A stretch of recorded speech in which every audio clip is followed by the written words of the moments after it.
in their lives. Now, I've personally been following his work from the very beginning, and I can tell you, nobody holds the keys to ending the struggle in life more than Neale does. He's lived this in his own life, in his own journey, through the depths of sorrow, through hardship and loss, and then he went on to great heights of success and fulfillment.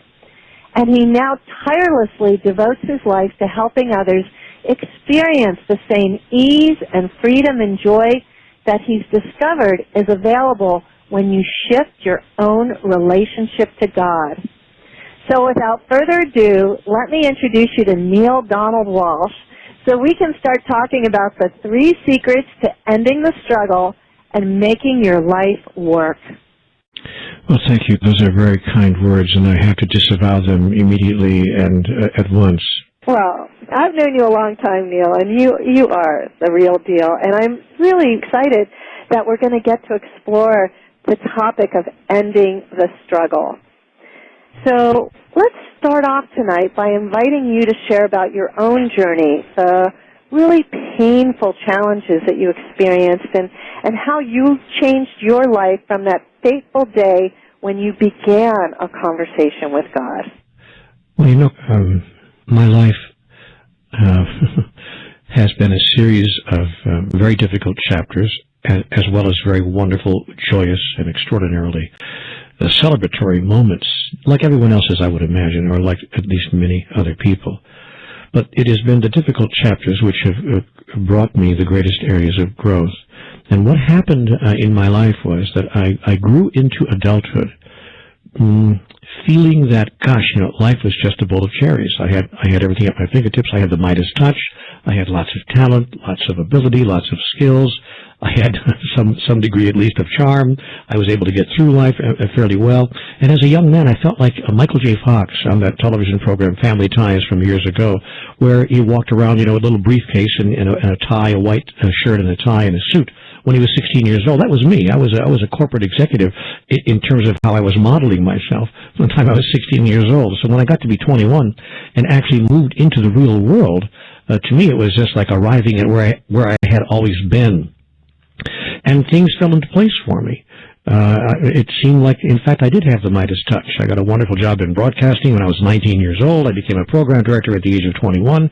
And in fact, I worked in management positions at every place of my employ. From the age of 21, I was always moved into management wherever I was. So, to make a long story short, everything was going well for me in my life. I always earned more money than I needed. I had lots of friends. I had wonderful relationships. Things were just perfect. And then somewhere along the way, I seemed to have lost the Midas touch. Everything began to fall apart. And I suddenly couldn't make anything work. And I got to the age of 50, where I had noticed that one thing after another was falling apart. My health was going rapidly downhill. My relationships were falling apart, and I couldn't hold them together, you know, for love or money. And my career as well seemed to have reached a dead end. All three things began to fall apart all at once, as opposed to how it is sometimes in other people's lives. Maybe the career isn't doing so well, but the relationship is solid. Or the relationship's a bit rocky, but the career is doing okay. Or both of those things are fine, but your health isn't so good. But in my case, all three things happened at once. Health failed, career failed, relationships failed. It was the triple whammy. And I wound up sitting there in the darkness of the night one night when I was around 50 years old, and I called out to God, what does it take to make life work? I don't get it. What have I done to deserve a life of such continuing struggle? Somebody tell me the rules. Will you just tell me the doggone rules? I'll play. I promise I'll play. Just give me the rule book. And after you give me the rules, don't change them. Because I always had the experience that I was playing by the rules, and then somebody would change the rules. And so I was deep into depression. And one night I got up and actually wrote those questions down on a piece of paper. And it was 4 o'clock in the morning, 4:20 in the morning. And I wrote those questions down on a yellow legal pad. I was just frustrated and angry and annoyed. And I heard a voice over my right shoulder that said to me, do you really want answers to all of these questions? Or are you just venting? And I said to myself laughingly, thinking that I'm, talking to myself here, I said to myself, Well, of course I want answers. I don't have any answers. If you have them, please give them to me. I actually heard, I want you to know, a real voice in the room. It was not like the sound of my own thoughts. It became that eventually, but the very first communication was an actual voice in the room. As sure as I'm sitting here, I tell you that. So it was an extraordinary moment in my life, and I picked up a pen that I was writing with on my yellow legal pad already, and I began to write down everything that I was hearing in my mind about the questions that my heart was calling out to have answered. And that began what I want to call a dialogue, an on-paper conversation, where I would write down a question, and even before I would get the question written down completely, the answer would already come to me. And I want you to know that the reason I was writing this all out and not just sitting there having it in my mind was the experience was so profound, I wanted to have a record of it. I was keeping a personal journal, I thought. Okay, I'm going to journal this out because something's going on here that's quite extraordinary. So I began to do what I thought was a personal journaling process. It never occurred to me in a gazillion years that anybody outside of myself, and only myself, would ever read or have access to what I was writing there on the yellow legal pad. But about a third of the way through this question and answer process, where I would ask a question and get the answer downloaded to me, I was told this will one day become a book. And I thought to myself, yes, of course, you and 100 other, middle-of-the-night mental meanderers are going to send your writings to a publisher, who's going to say, we got to get this out at once. This guy's talking to God. But in fact, that's exactly what happened. I did send it to a publisher just to test, to see if what I was receiving in terms of information had any validity at all. And here was a measurable outcome. This was measurable. It would either be a book or it wouldn't.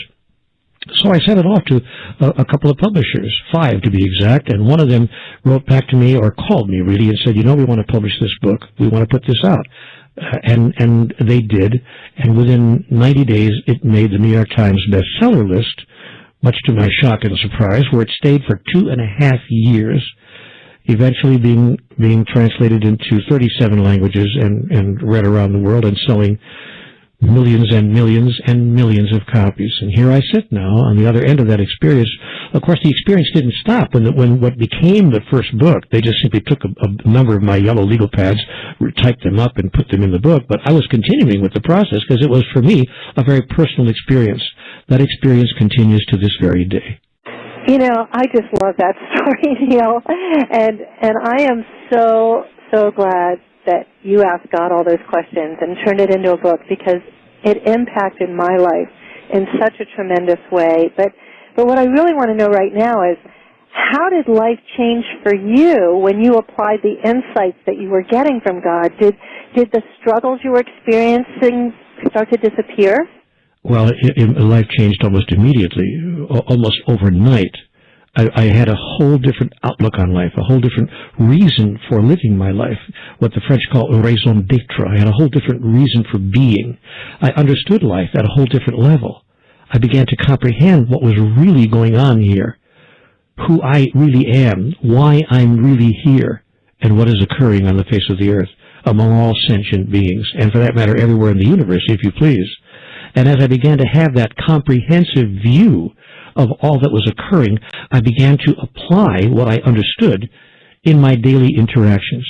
And the result was an enormous and rapid shift in my relationship experience, in my financial experience, in my physical experience, that is, my experience of physical health. I began to feel better and healthier at 50 and later on at 55 and 60 than I did at 35 and 40 and 45, interestingly enough. I feel healthier today than I did when I was 40 years old. And so those are the 3 areas of my life, health, finances, and relationship, where I've seen enormous shifts. But here's the irony of it. I really don't care anymore. This is interesting. The interesting thing is that the things I yearned for and were reaching for so earnestly years ago, better health, finally a relationship that works, financial stability, now don't matter to me. I mean, I'm not striving for any of those things. And it seems by some twist of the energy and how it works, that when I stopped yearning for it and stopped reaching for it and stopped struggling for it, it fell in on me without effort. Wow. And isn't that what we all want, just to have it all fall into our lap? So what strikes me right now is that your standing point was at, here you were at this level of devastation and despair, and it's, beyond what many people are experiencing, and yet, look what happened. Well, yeah, what I left out of the story was I wound up living on the street for a year. There was a point in time in my life when not only was everything falling apart, I experienced having, it seemed to me that I had no resources with which to paste it back together. I had no glue, no way to hold it back together. So really everything fell apart. I wound up losing everything. My family, I lost, through a divorce and a separation and a divorce, I lost my family in a sense. Of course, I had my children that I could visit, but and I lost any chance of getting a job. And then, and I'll get a little of this, to make matters worse, I have an automobile accident. I'm driving down the road, mulling over how bad my life has become, and to make matters worse, a gentleman, a wonderful 85-year-old gentleman, an elderly person, turned right in front of me, smashed into my car, and I wind up with a broken neck. And so, of course, they take me to the hospital, and, they're telling me, you got a broken neck, and, now you have to understand that very few people survive a broken neck. And those who do survive it do not survive it. The number of people who survive a broken neck without paralysis, without a terrific shift in their physical experience is minuscule. I somehow escaped that experience, but it took me 2.5 years of physical therapy. I walked around with what they call a Philadelphia collar around my neck for about 18 months, and then they took that collar off, but the physical therapy continued for another 1.5 years after that.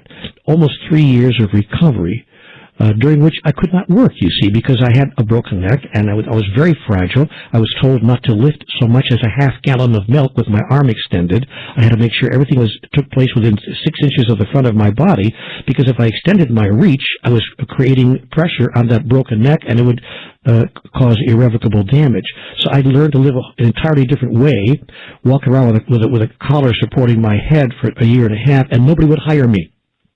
I would walk in to apply for a job, and nobody would even talk to me, because who wants to hire a walking, a claim on health insurance? So I couldn't get a job anywhere. I ran out of my savings very quickly, and I wound up living on the street. Not for a week, not for a month or two, but for an entire year. 2 weeks shy of 1 year, I was out there on the sidewalk, and the only income I had was what I could get people to give me in the palm of my hand. Sir, do you have a quarter, a dime? Just some small change. A little bit could help me. Or what I could get by picking up cans and bottles in the park and taking them to the redemption center at the various stores around town, and maybe get 35 cents here, $1.50 there, 3.25 here, enough to maybe go to one of the fast food joints and buy myself a burger. And I lived that way for a year.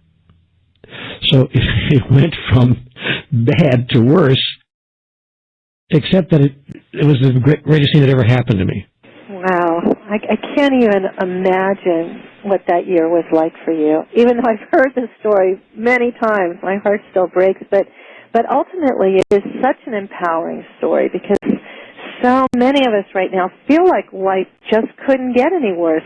We have these feelings, this sense of isolation and loneliness, and there are times when we just feel like giving up. And yet, I hear from you there was something very deep and profound that happened to you that enabled you to turn this really dreadful experience into a radically different life, where suddenly there's flow and ease, and you were able to contribute and impact others with your gift. And I've heard from the graduates of your courses, and for those who work closely with you, that this is the change that happens, that this is what the transformation that you provide for people. And right now, could you share from your own experience what happens to people when they do embody these same core insights? Yeah, well, I don't want to brag, and I don't want to sound like I'm tooting my own horn, but in fact, what you've said is absolutely true for me, as I've observed people who have done interactive processes with me, either in a on-location workshop, seminar, retreat, or and for that matter in the Evolving Wisdom courses that I have already presented. that people have written to me afterward and said to me, I don't know how to tell you this, but my whole life has changed. I just got to notice a little posting on my Facebook page just 2 days ago from a person who says, I did your course with Evolving Wisdom last year. I've been applying those principles every day in my life since then, and I cannot even begin to describe. There's not enough space on Facebook to describe how everything has changed in my life. Everything this gentleman was telling me, his relationships, his financial life, even, in fact, his physical health. His doctor is saying that his blood count, just to give you an example, he was sharing with me that his blood count had even gotten better, that his cholesterol, had gone way down, and so he was a much healthier person as well. And so and I don't want to make that this is not a promise here. I don't want to say to everybody, you do these things and your life will absolutely positively turn around and become, a joy and a celebration, and it can't miss. The truth is it can't miss, honestly. It can't miss, but it may not show up in exactly the way you want it to, in precisely the form you have in mind, or inside of the timing that you imagine should be perfect in your particular case. So those are some of the secrets that I share with people, is that if you can get rid of your expectations with regard to timing and form and content, and allow life to demonstrate itself to you, through you, as you, in the way that it will, rather than the way that you have predetermined it needs to be, you will find yourself in exactly the place that you have yearned to be. However, the purpose of life has nothing to do with that, interestingly enough, and that's what I meant earlier when I was alluding to the fact that when I let go of my need for financial stability, the perfect partner in my life, health, that I look like, one of those bodybuilders. When I let go of all those things I thought life was supposed to look like, and just allowed myself to release myself from those expectations, suddenly many of those things, I do not look like a bodybuilder, by the way, but some of the other things actually began to show up in my life, and as I said before, began to fall in on me without effort. I couldn't keep it away from me if I tried. And so I see now that the secret of life is much more profound and applicable to daily experience than I ever thought it was. But unfortunately, nobody came along when I was 6 or 8 or 12 or 15 or 20 or 25 or 30 or 45 or even 50. It took me a half century to even get close to some of these secrets. And frankly, in the past 15 or 20 years, since I've had the conversations with God experience, I've explored them even more deeply and come up with even deeper and, I want to say, newer ways of framing and articulating the insights that I've received in my conversations with God. So, Neale, you wrote more than 3,000 pages about your dialogues with God, and you've spent tens of thousands of hours teaching since the books have come out. How did you distill the essence of how people can end the struggle in their life with these 3 secrets?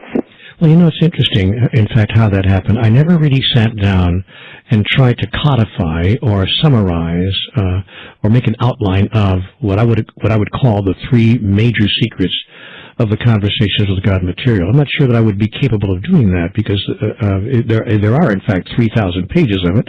I've read those 3,000 pages over and over and over again, but it never occurred to me to try to sit down and reduce it to 3 simple statements. But what happened in my life was a person who's very, very close to me, one of the best friends I've ever had in the world, came to me, actually rather recently, came to me and said, could I have a minute of your time? I said, sure, of course. And we talked, and I said, what's up? And she said, I don't know how to tell you this, but I've read your books, and I believe what you've written, and I've applied it in my life, and for that matter, the books of other masters as well. There are many, many teachers out there and wonderful sources of information.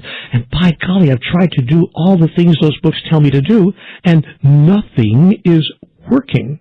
And I'm done. I'm so done. And she began to cry a bit. We were having dinner together, and she began to weep a bit, and she said, Neale, I don't know what to do anymore. I don't believe in this stuff anymore. I don't, because nothing is working. And you're my last resort in a sense. Can you help me? Can you tell me, how does it work? And why is it not working for me? that's how the so-called 3 secrets of life emerged from me, not as a process or a result of me sitting down and outlining those things after looking at the material again, but rather spontaneously as a conversation that I was having with another person in which I was trying to sift through what I thought I understood and knew on this subject and give it to this person in as brief a time as possible, because we only had a dinner together. We weren't going to spend, 5 weeks in therapy. So it was like, what can I bring to this person? And you know what? Necessity is the mother of invention. Somehow or another, I managed to take the 3,000 pages of material and reduce it to 3 major bullet points. I didn't plan it that way. It's just how it came out. I said, you know what? There are 3 things I want to share with you. Number 1, your growth process is complete. Number 2, there's nothing going wrong in your life, nor has there ever been. And number 3, you're not alone. This person looked at me like, could you extrapolate on that a little bit? Can you help me with that? I said, sure. And then I just ran through those points, and it turned out that they are, in fact, what I would call the 3 biggest secrets that I learned in my conversations with God. Is it okay if I describe them to you? Yes, I insist. So let's start with the first secret. The biggest secret of life is that our growth process is complete. In fact, I'll go further. Growth was never necessary to begin with. That you were completely evolved when you came here. That is, at the moment of your birth. You were born in a state of utter perfection. And if you want to see perfection, perfection personified, as I call it, just look into the eyes of a baby. You will see it there. Nothing is wanted, nothing is needed, nothing is missing. You're looking into the face of perfection. But most people don't understand that they were finished with what they imagined they came here to do before they arrived. That the purpose of life was not to somehow get better or grow up, grow up spiritually, or to become somehow more than you now are. That the purpose of life is not to become more than you are, but to be who you are and who you were the moment you arrived. Now, the problem is if we think we are here to become somehow more than we were when we arrived, that the purpose of life is to evolve into something greater, the problem with that is we think that there's something we have to do or to be or to have, that we have to acquire something somehow or another, more wisdom, more understanding, more clarity, and for that matter that there are physical things we need to acquire as well in order to be the fullest expression of who we really are. But the process works exactly in reverse. In fact, there's nothing for us to be or to do or to have that we are required to be, do, or have in order to express who we really are. The process works precisely in reverse. We are not here to acquire anything, but to give everything. We are not here to acquire, but to give, to demonstrate. Life is about demonstration. It's not about evolution. So we've not come here to somehow get stuff, even to get more wisdom, more clarity, more understanding, none of that. We are here to give and to demonstrate the clarity, the understanding, the awareness, the consciousness that we came in here with. However, the culture teaches us exactly the opposite. The culture into which we were born here on this planet teaches us you know nothing, you got a lot to learn, you got a long way to go, buddy, blah, blah, blah. And furthermore, interestingly enough, some of the religious culture actually teaches us that what we need to learn, what we need to understand is ultimately ungraspable. That is, it's out of our reach. And what I understood then in this flash of insight that I received in my conversations with God is that you are perfect just the way you are right now. Or to put it in simple terms, which is difficult for some people to grasp or to embrace, you are divine. That is, you are my begotten child. Not just my only begotten son, but you are all my begotten sons and daughters in whom I am well pleased. And your job is not to somehow get better or become more than you are now, but simply to demonstrate who you are right now. And why? Why bother demonstrating who you are right now? What's the purpose of that? So that, I was informed, God might know itself experientially through the expression of life in every one of its forms, including the form that we call you. Now, what this meant to me as a practical matter, how you apply that kind of insight into daily life, because people say to me, well, okay, great, but how does that work in 9-to-5 life, is that I discovered that when I give what I wanted to receive as if I already have it, then I would experience the havingness of it. Let me be real clear about that. God put this to me in conversations with God in 3 simple words: be the source. Be the source became the guiding principle of my life.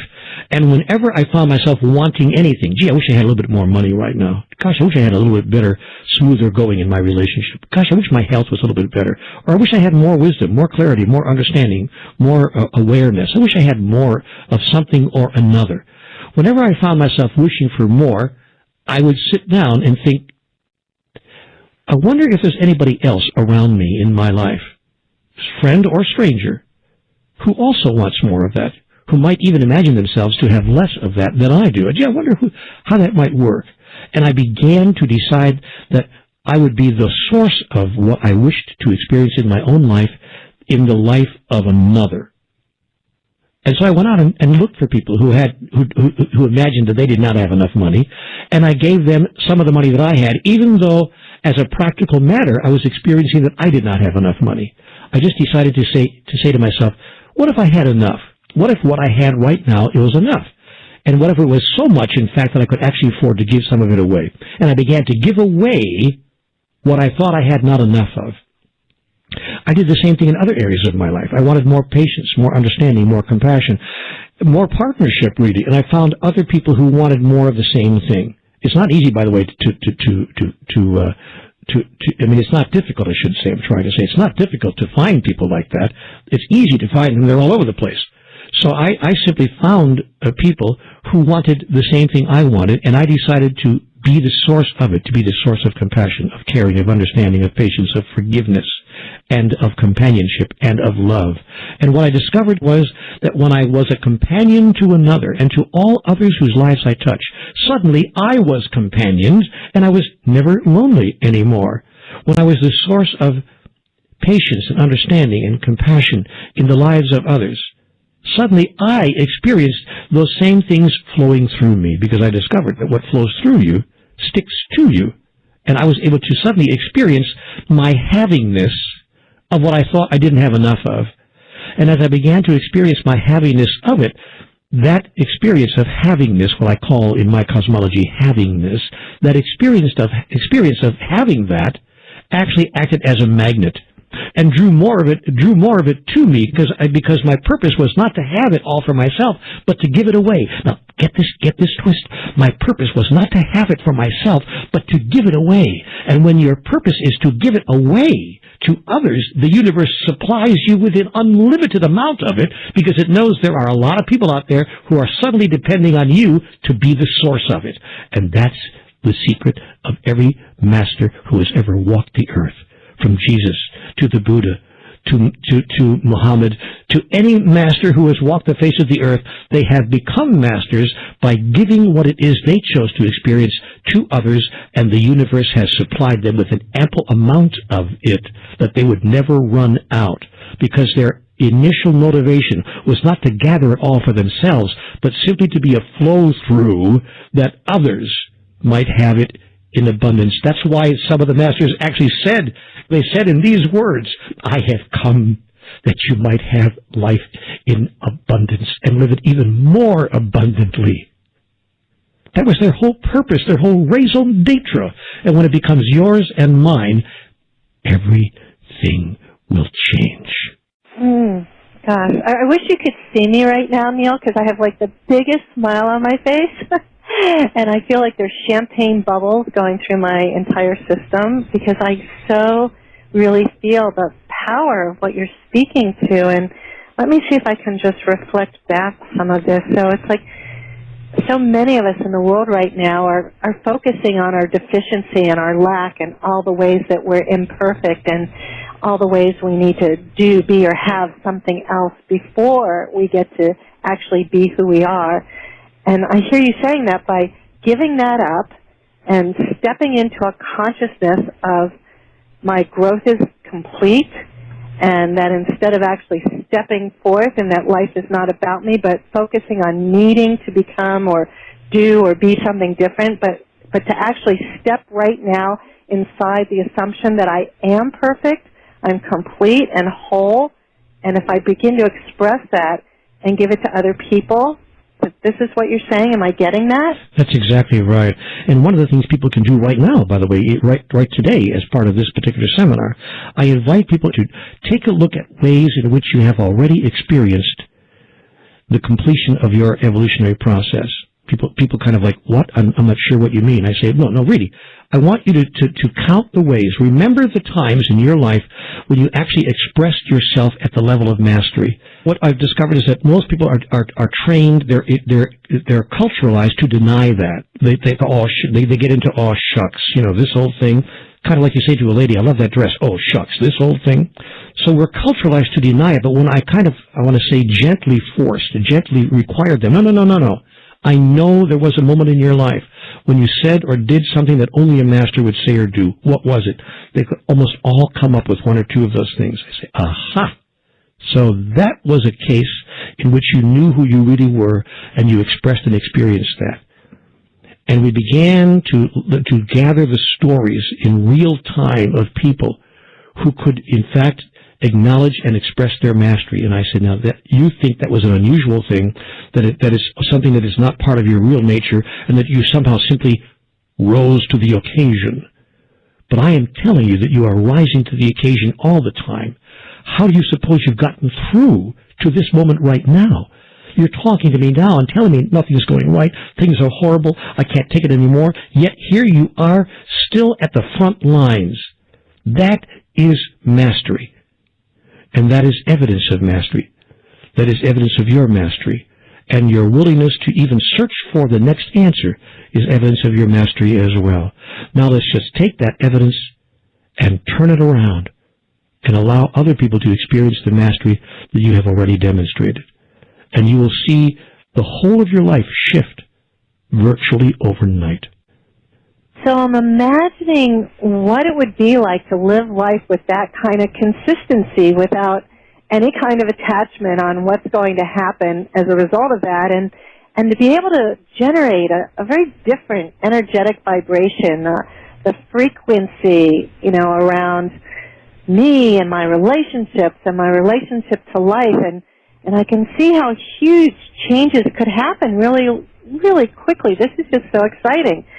So you covered the first secret, that our growth process is complete.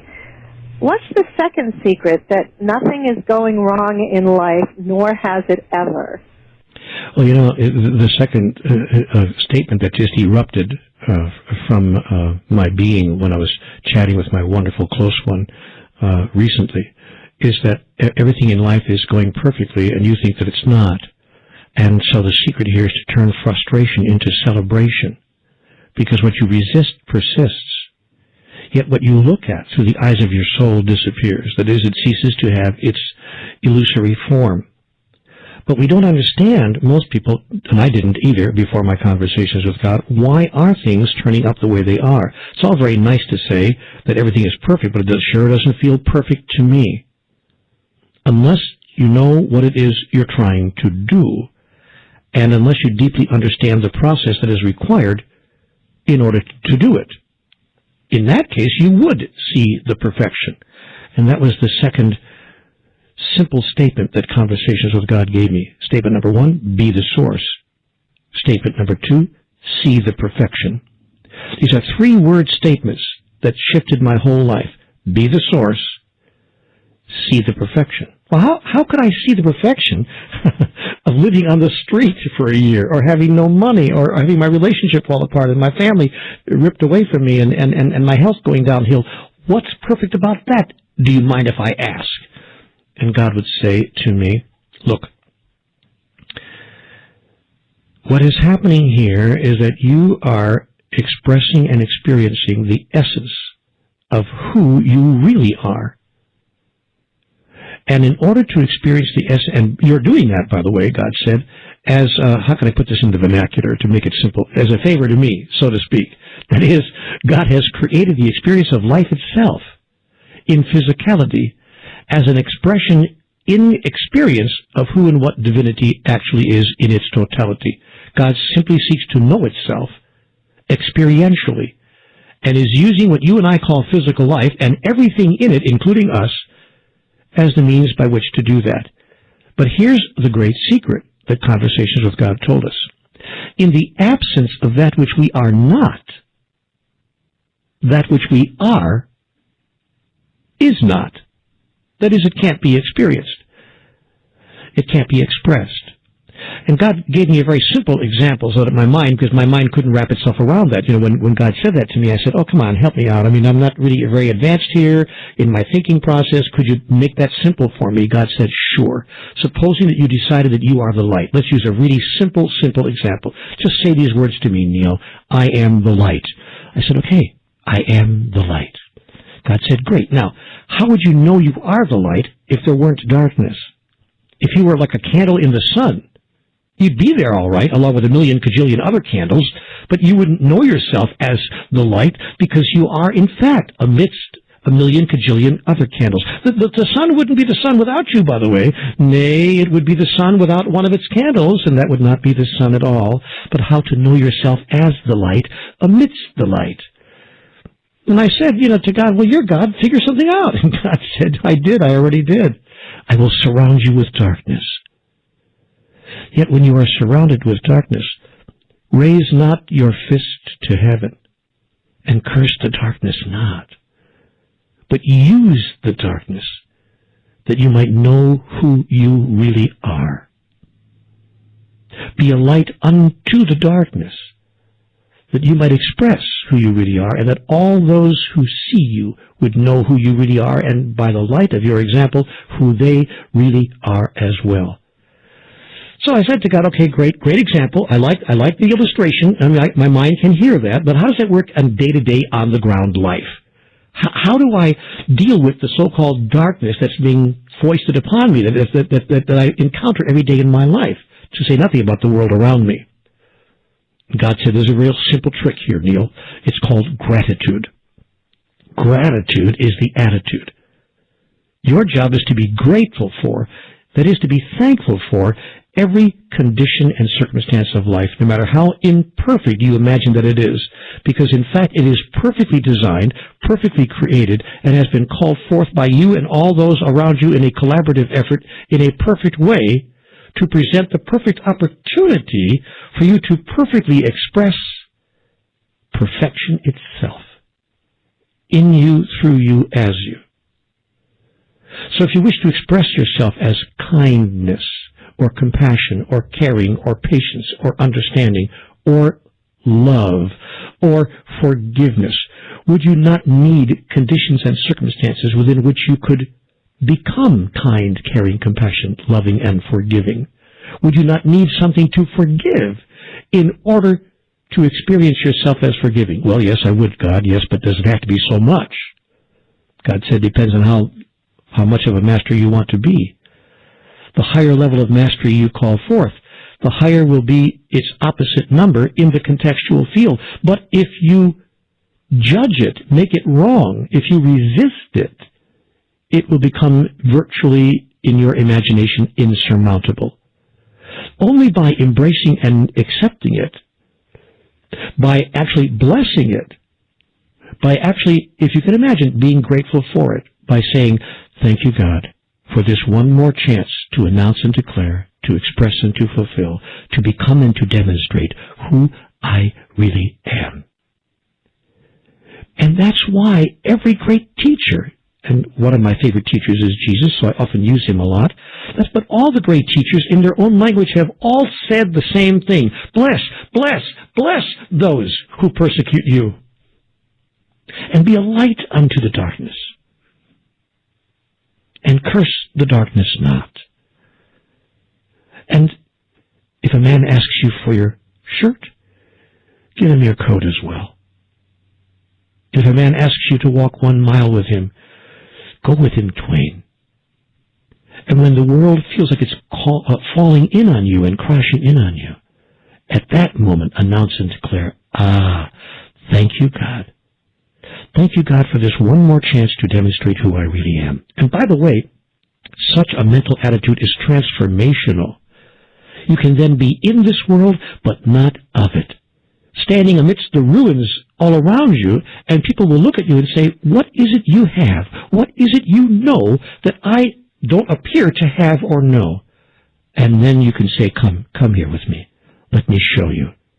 And when enough people understand what you understand, embrace what you embrace, and demonstrate what you demonstrate, all the stuff that causes the world around us to fall apart begins to disappear, because it is no longer needed as a contextual field within which we can express and demonstrate who we really are. We begin to push it further and further away from us, even in fact ultimately off the entire planet as well. But a lot of people say, I've tried this, Neale, it hasn't worked. How much longer does this not having what I want have to go on? It will go on as long as you say that you do not want what you have. If you want what you have, you will ultimately have what you want. But if you say, I don't want what I have, then you are denying the very gift that makes it possible for you to have what you want. You are literally pushing away from you the circumstances, conditions, and situations that make it perfect for you to demonstrate and experience what it is you wish to have. Even if you had it, you wouldn't even know you had it. You wouldn't even know that it's part of your reality, because you are pushing away its opposite number. What you resist persists, and what you look at disappears. That is, it ceases to have its illusory form. Therefore, give that which you wish to receive, and share that which you think you have not enough of. And you will discover that part 2 of the process is absolutely true. Your life is perfect just the way it is right now. There's nothing going wrong. Everything has occurred exactly the way it needed to occur in order for you to express and experience who and what you are right here, right now. But as long as you make it wrong and say, Neale, you don't understand. Something terrible happened to me when I was 7. I'll never forget it, and you don't understand. To the degree that you make what's going on wrong, to that degree you'll make it very difficult to experience what life is designed for you to experience, who and what you really are. Is there a way you can sort of take us through, what does it look like for a person to start doing this in their life? Like, what would start to happen and change as a result of beginning to live inside a consciousness that there is nothing wrong with their life, and wanting what they have and turning towards life as opposed to away from it? Could you somehow model this for us? Sure. I'll try. Let me use the example of the person perhaps who's in an abusive relationship. It could be an abusive marriage or an abusive relationship at work where the boss is just being unkind to you and verbally abusive every day, or in any other situation. It could be more serious or less serious than that. But a lot of us have been in those kinds of situations and circumstances, and regretfully, some people are really in a dangerous situation around that, where the person they're living with is actually physically abusive and could be endangering their health, or if not their very life. So let's talk about that just for a second. If you were to apply these principles, of course you would not sit there and say, bring it on, abuse me more, I'm just a doormat, walk all over me. No, of course you would not do that. But what you would do is you would discontinue imagining or thinking of what's occurring as somehow imperfect. You would in fact say to yourself, I see. This is occurring perfectly in my life right now, that I might announce and declare, express and fulfill, become and demonstrate who I really am. And part of who I really am is not only a person who forgives others when they have forgotten who they really are, but also one who loves the self. That I choose now to demonstrate my love of self, and this situation has been perfectly co-created by the lot of us to allow me to demonstrate my love of self. So now I can finally answer the question, what would love do now? Love for myself, and indeed love for the other. I know that these behaviors that you're demonstrating are not new to this particular experience of you and I. I get that this is your deepest understanding of the only way to be and to survive in the world. I'm going to love you out of that. I'm not going to make you wrong for your behaviors because I understand them. I get that the sins of the father have been visited upon the sons, even unto the seventh generation. I get that you are deeply mired in the illusions of life that drive the engine of your experience. I get that. And so I don't even have to forgive you for the abuse that you have placed in the space of our experience. But I will tell you that I will no longer receive and accept that level of abuse from you. I will love myself enough to remove myself from the space of that abuse, and I will love you enough to tell you that you're demonstrating yourself in this particular way is not the highest and most glorious aspect of who you are. And in living in that way, when we give ourselves the strength and the courage to remove ourselves from situations such as that, we sometimes discover that the worst thing that ever happened to us turns out to be one of the best things that ever happened.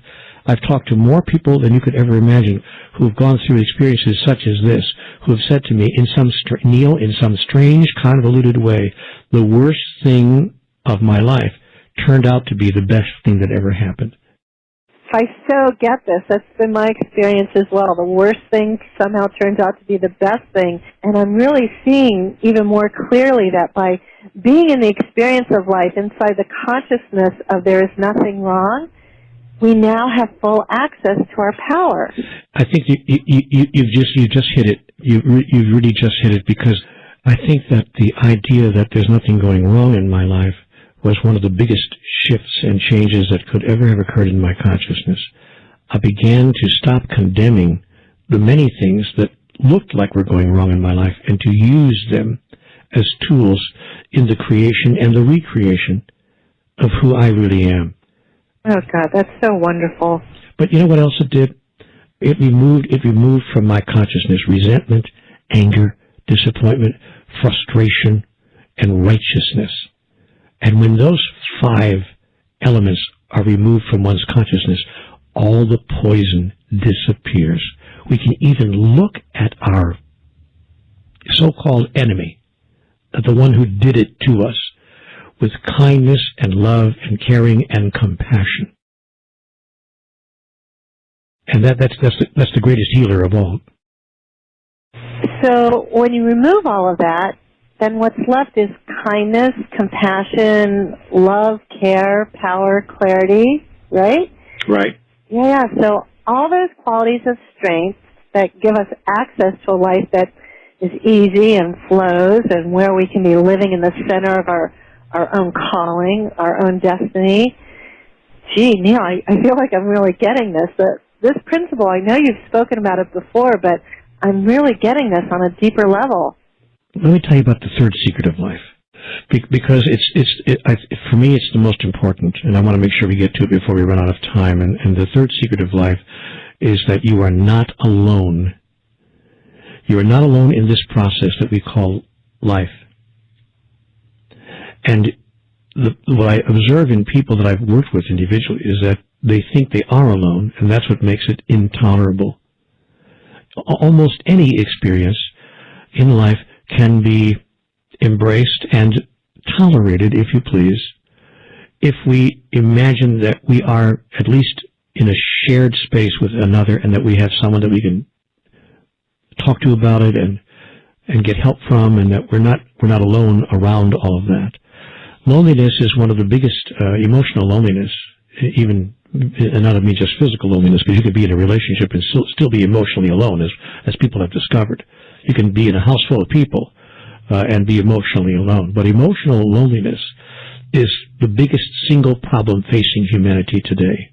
By the way, that's why the most severe punishment that any system can impose upon you in any penal institution is solitary confinement. They're very clear that being alone is the worst thing that people could have happen to them, being forced to be alone. Wow, that is an amazingly profound insight. for me it was because I suddenly understood that look, let me back up and put it to you this way. We know at a cellular level that our basic nature is that we are not alone. That is, that we are all one, and therefore that we are never alone in the sense of everything else is part of us. We know that at a cellular level. That's why the impulse of all of life is to move toward life itself. You can't pass a flower without picking it up and wanting to put your nose into it. When I see lilacs bloom in the spring, I've got to go over there like Ferdinand the Bull and put my nose right in the middle of the lilacs. And I stand there and I smell them. I move toward all of life in that way. The impulse of life is to merge with other life, to experience that merging in fact is not even necessary, to experience that you are already merged. But when you don't know that, then you have an emergency. That is, you face a critical spiritual problem, a critical spiritual passage in your life when you are not clear of your basic nature. But the basic nature of life is, and the basic impulse is to express our oneness and the fact that we are not alone in the sense that everything else is in the same boat with us, that we're all together, if you please, that we are all one. Now, that's why when we have life experiences that run against that basic nature, we wonder what's going on. We say, why? I don't understand. I don't understand. Why is it like this? Why?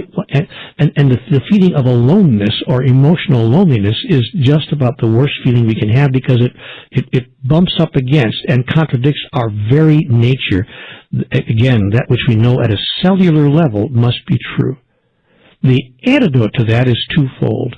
One, to hold as truth that we are never alone.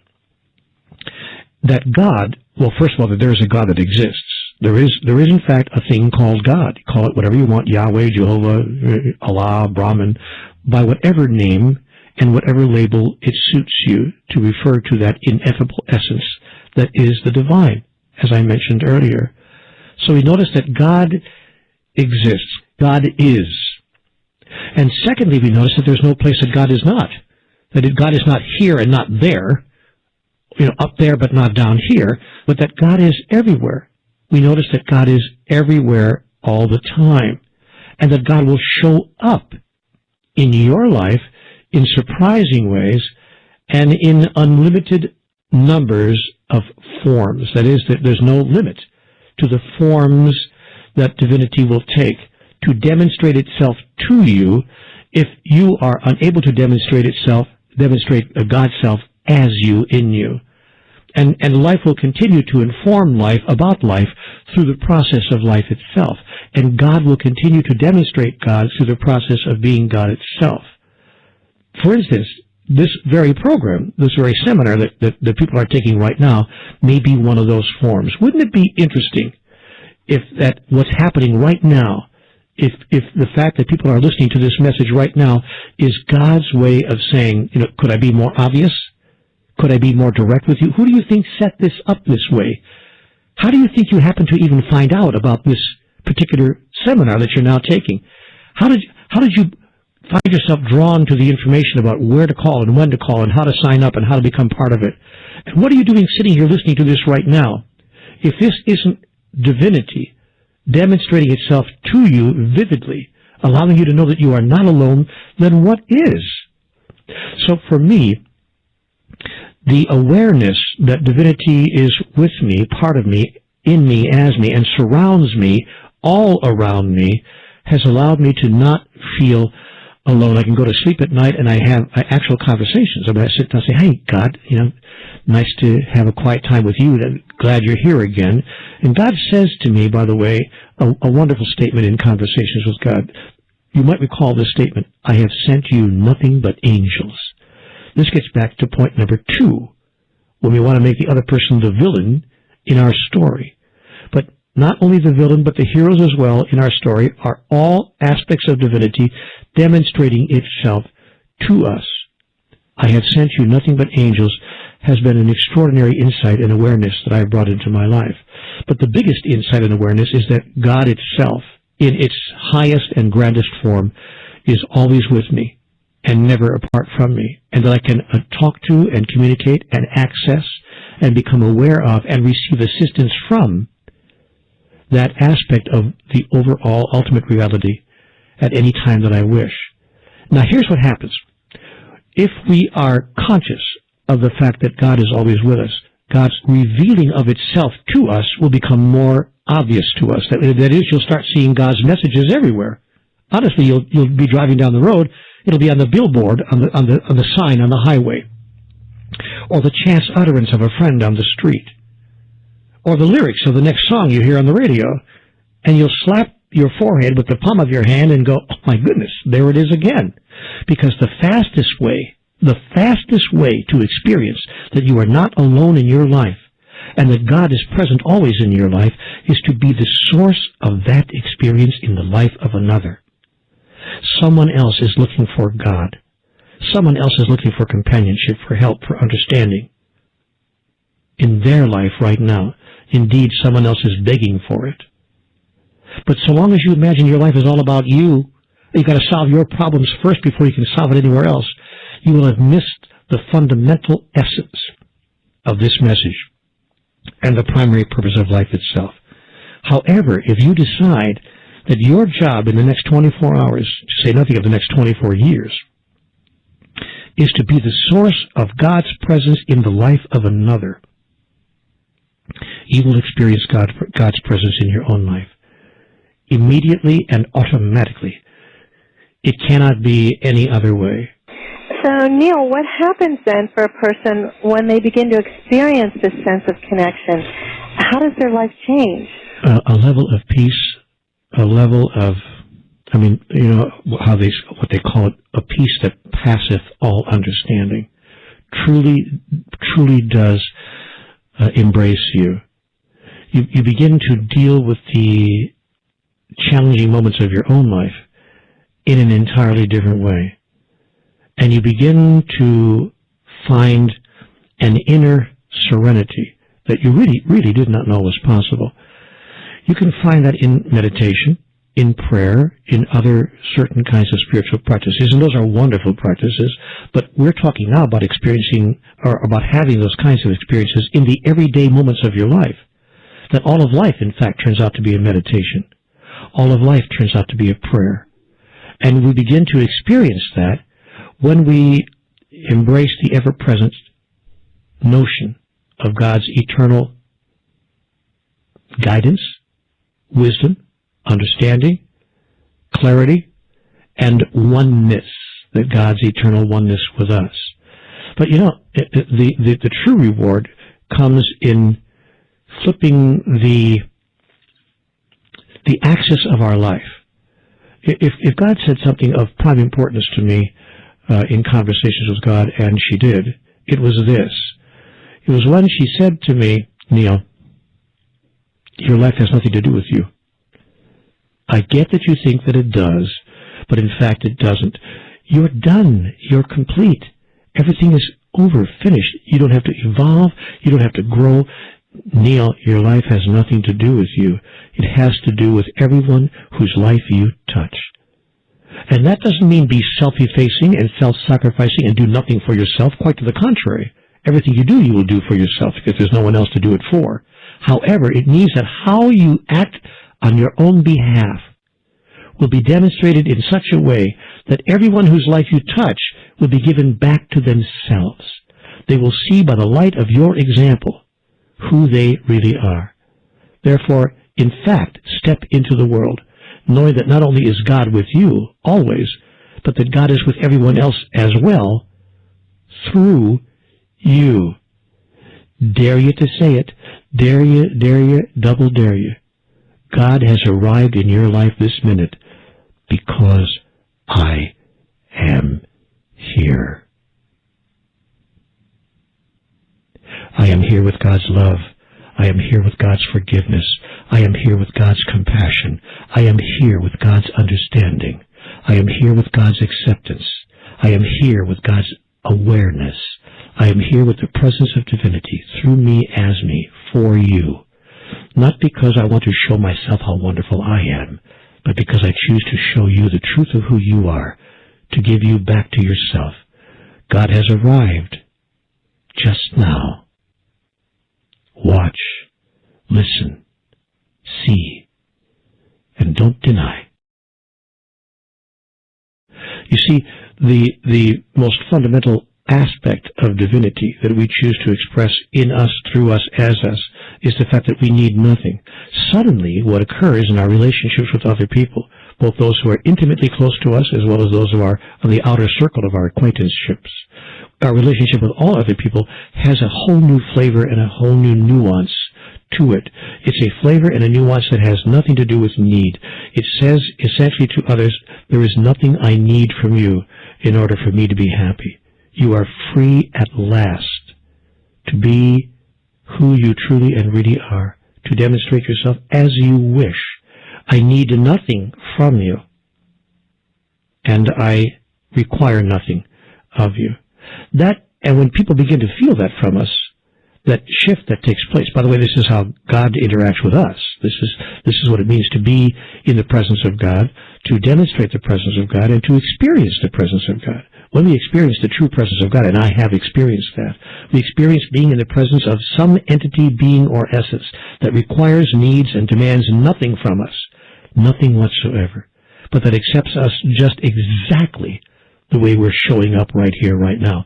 When we demonstrate that to others, to the degree that it's possible for us to do so, when we demonstrate that to others, they begin to feel suddenly uncommonly safe in the space of us.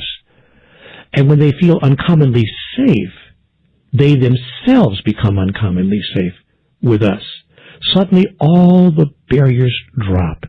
We become truly naked with each other. Not simply physically naked, but naked in every possible way. That is, fully present and completely visible in the truest essence of who we really are. People gravitate to that. That is that impulse I spoke of earlier, that people are naturally searching to experience and to complete that impulse of oneness. And they feel the safety of doing that, and they are magnetized to us. Since this has become the primary experience of my life and the expression of who I really am, I have discovered that people everywhere, this is hard to say, it's difficult to say in public, but honestly, people gravitate to me. I'm not in search of friends. I couldn't be lonely. You know what? I couldn't be lonely if I wanted to. It's impossible. See, because people want what you've got.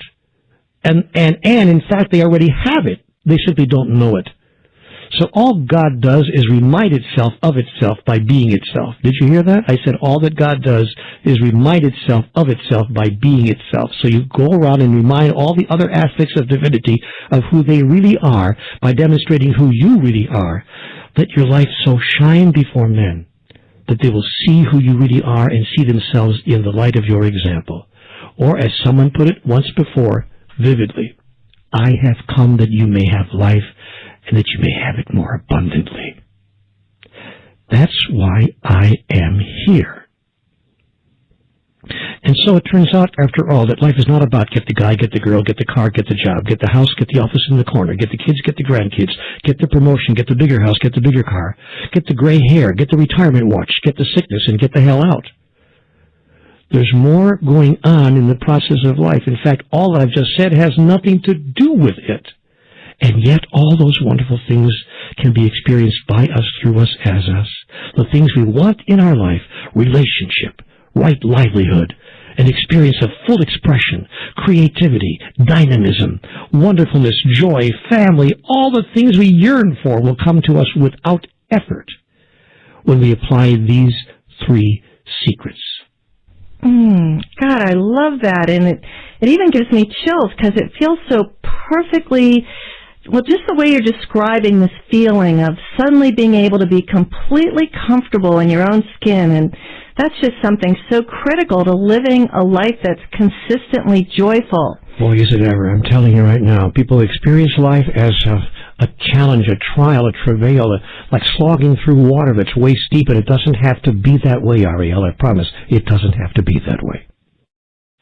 Thank you, Neale. Thank you so much for sharing your incredible insights with us. So I know that many of you are wondering, how can you possibly take a deeper dive with Neale on these principles? So I'm going to take some time right now to give you the details about how you can continue working closely with Neale in his upcoming 7-week Conversations with God online course. And we're going to be adding some special bonuses, one of which is the opportunity to speak live, face-to-face with Neale, and receive wisdom from him firsthand. I'll get to that in just a moment, but be sure to keep listening. So if you're in front of the webcast page, I want to invite you to go just below the audio player. And under the play button, you'll see that it says, Visit the Conversations with God course information page. So just click on that link, or if you want to do it another way, you can go directly into your browser, open a new tab, and then type in conversationswithgodcourse.com. conversationswithgodcourse.com. And for those of you who aren't in front of your computer right now, don't worry. I'm going to give you everything you need, the entire overview of exactly how this is going to work, so you too can participate in the Conversations with God 7-week online course with Neale. So as you're scrolling down the page, you're going to see where Neale talks about his experiences and the course as a whole. So scroll down all the way until you see what you'll learn in the course. And then you're going to see that it says, Step 1, recognize what's missing in your life so you know what needs to change. And in Step 1, which is the first week of the course, Neale is going to guide you through the process of recognition so you can begin to finally clearly see what needs to change in your life. And it's by having this kind of clarity that you're going to be set up to make the changes that matter the most to you in the 7 weeks of the course. Course graduates describe the experience this way. They say that Step 1 is really their aha moment. The aha moment when they realized the difference between what they thought they wanted in life and what they really need in order to feel deeply happy and at peace. And you'll see that once you take the step, you'll feel freer to pursue the dreams you wouldn't have considered pursuing in the past, because you'll now have clarity around what you really, really need to make you happy. And you're going to feel more inspired and more creative about the short and long-term steps that you need to take in order to set your life back on track towards the happiness and fulfillment you so deserve. One more thing here. You're going to recognize that certain people in your life are either helpful or toxic to your well-being. And you'll begin to feel empowered to make the right decisions about your relationships.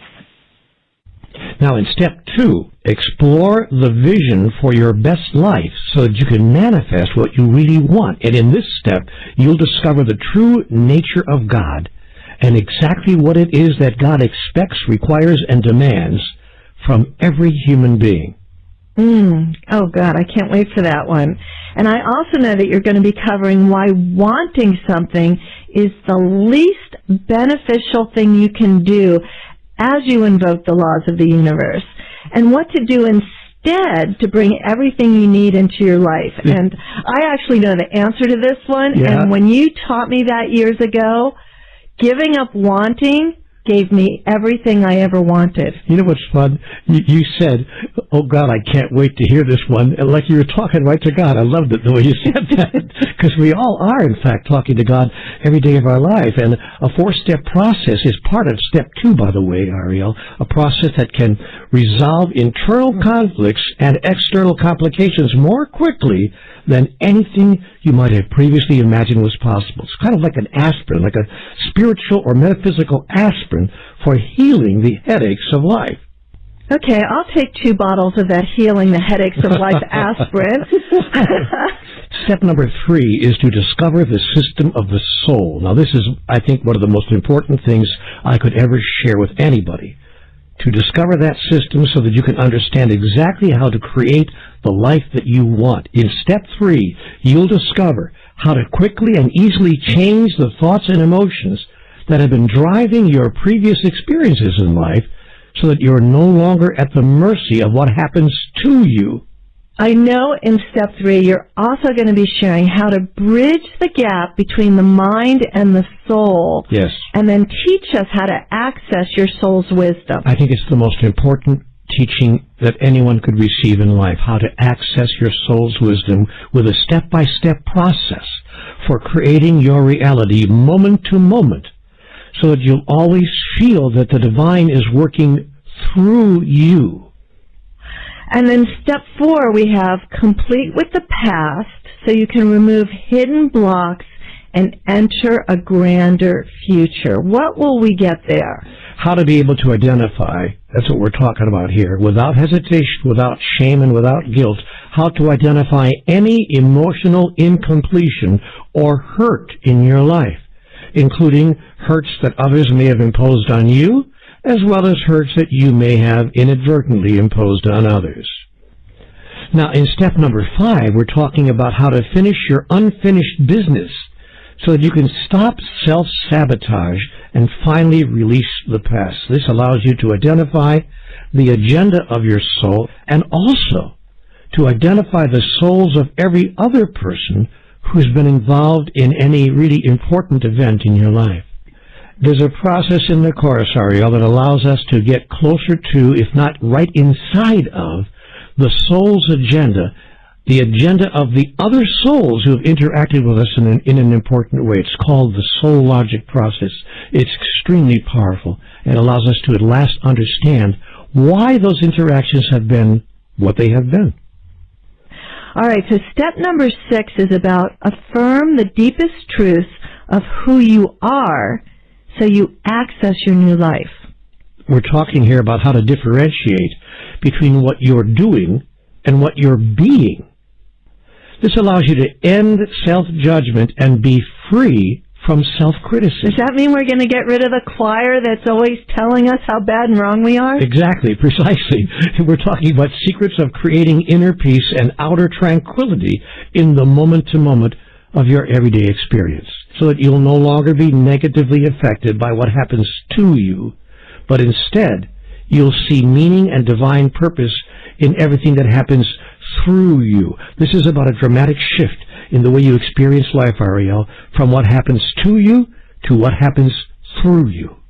And then, in step 7, the final step of this course, we talk about reuniting with the divine so that you can create your reality anew every single day of your life. I'm going to say something unusual here now. We're talking about a unique process. This course contains a most unique, one-of-a-kind process by which anyone can have their own conversation with God whenever and as often as they wish. You know, the one thing I've been asked by people all over the world is, how can I have my own conversation with God? Can I even have my own conversation with God? And the answer, of course, is yes. And in this course, we offer a process that allows people to do exactly that. A unique process by which you may have your own conversation with God whenever and as often as you wish. So let's just take a moment then to focus on how the course is structured and why it's set up the way that it is. So if you keep scrolling down on the web page, look for the section that says, "Here's what you'll receive." Okay, everybody see that? Here's what you'll receive. You'll see the course starts Thursday, July 21st, and then continues for the next 7 weeks. And Neale and the team at Evolving Wisdom have set it up so that each week you get to dive deep into the material with Neale as your guide.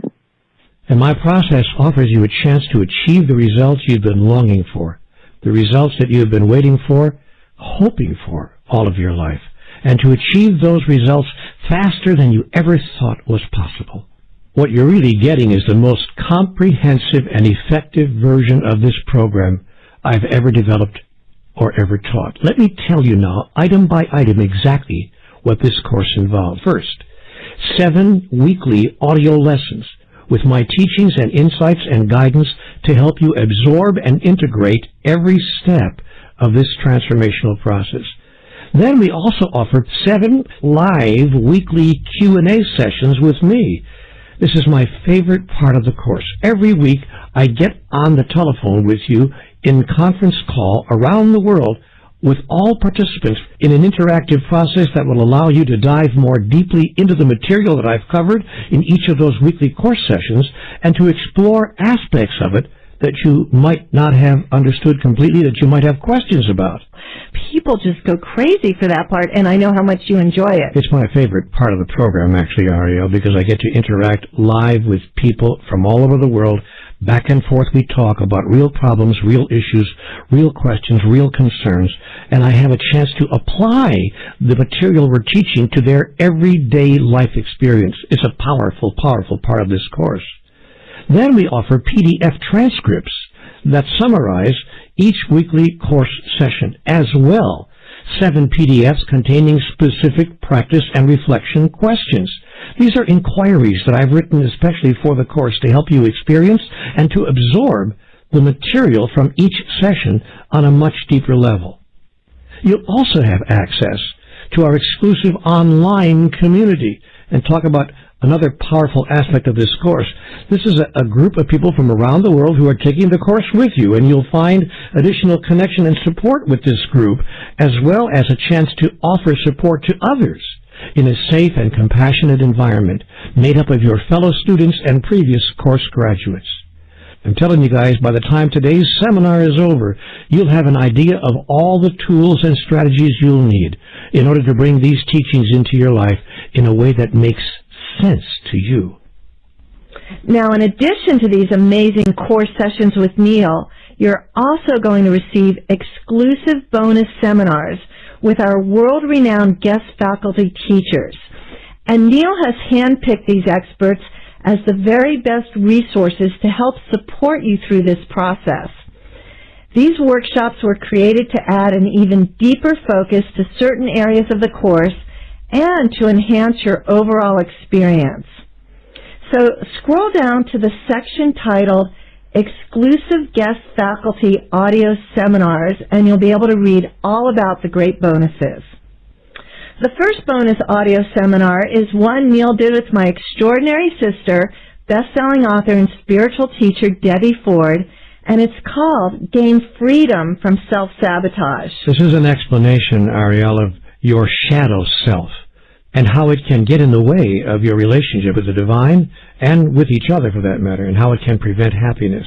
This is about clearing the blocks around opening to the presence of the divine within you so that you can form a deep, loving relationship with your divine self and unleash your divine creative self so that you can then generate an abundance of passion, creativity, and joy in every single aspect of your life.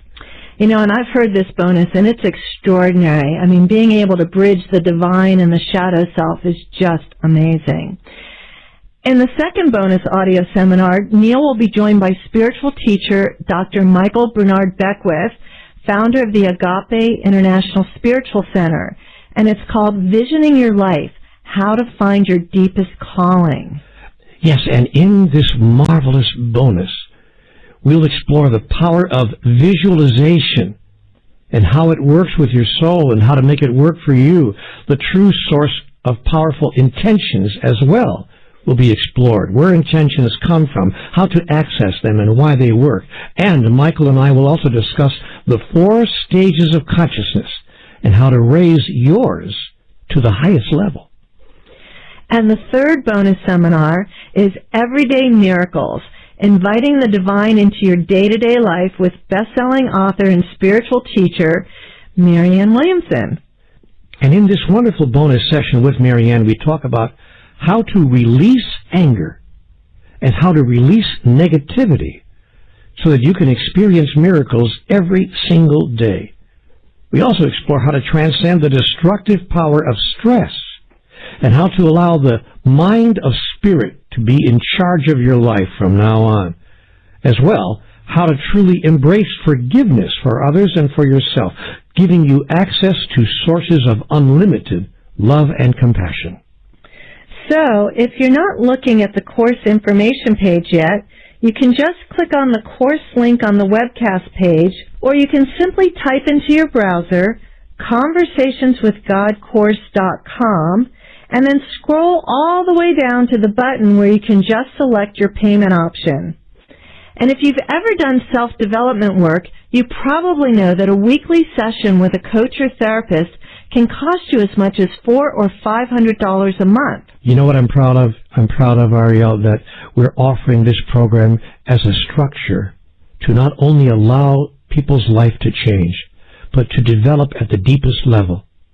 And also, this is important to me, at a cost that makes it accessible as possible, as affordable as possible to as many people as possible. That's powerful, and that's important to me.